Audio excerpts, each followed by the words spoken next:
Get ready. 10 seconds. 5 seconds. Start. The National Savings Drive, as you know, sir, has a very important place in the present scheme of things, particularly in view of the present conditions of our national economy when we have to raise resources in a non-inflationary manner. We have done everything to streamline the organization, and we have tried to get the cooperation of the state governments by providing greater incentives and linking the whole drive with the local schemes and accrual of resources to the states. It has been decided that whatever revenues accrue as a result of the intensification of the national savings drive, 2/3 of the net amount would go to the states. We have also decided that we will meet 50% of the additional expenditure to be incurred by the various state governments. I am trying to point out, sir, that this drive is at a point where it is gathering momentum and we expect much more from it. I do not think that at this stage we should burden the already overburdened Posts and Telegraphs Department with the administration of this big national scheme. It would not be advisable. Another point was that the P&T department was running at a loss and that it would minimize the loss of this department if this national savings scheme is entrusted to this department, by which it will get the commission. I would like to point out, sir, that a very substantial part of the national savings certificates are being sold through the post offices. Postal savings certificates from the bulk of the small savings, and the commission for them goes to the P&T department.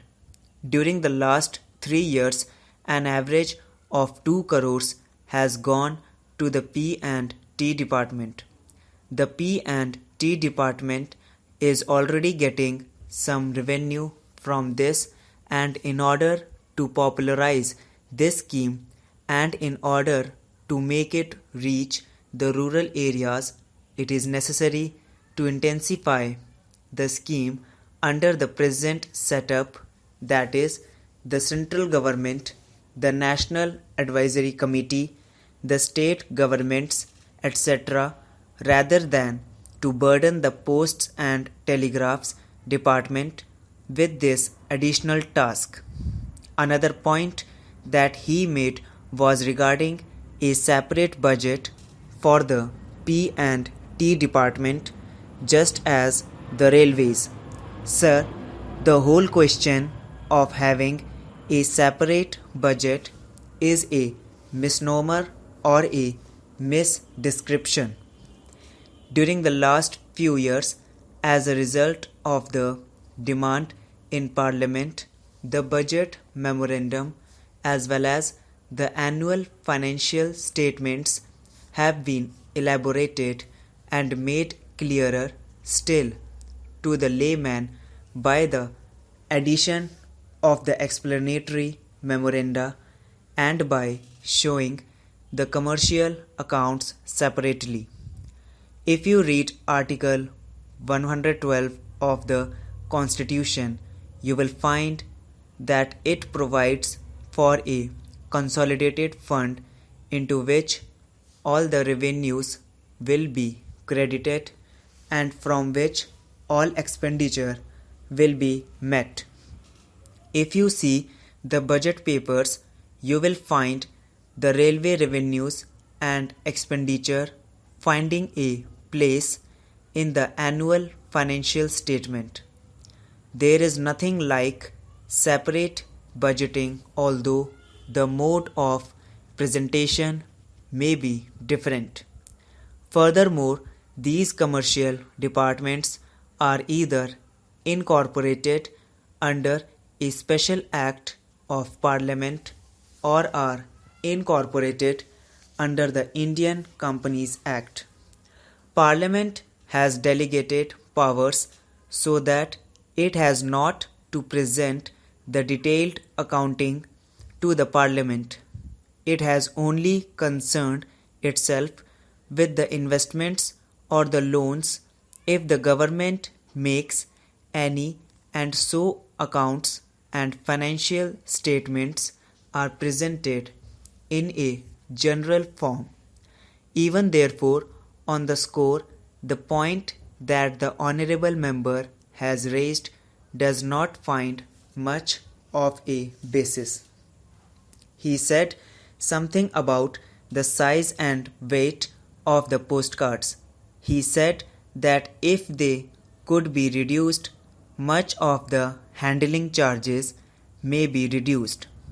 This involves a lot of problems because our postcards have been having the particular size for the last so many years, and if we have to change the size, we will have to change the machinery which produces them.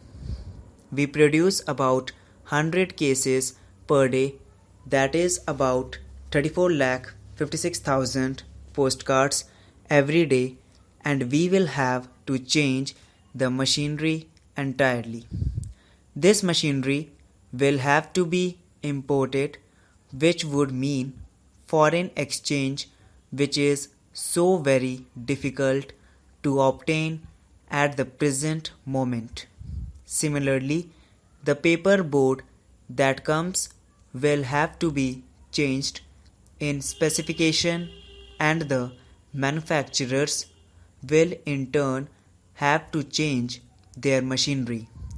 It is a very involved process, and I think it would not be at the present moment a practical proposition to change the size of the postcards, however advantageous it might mean.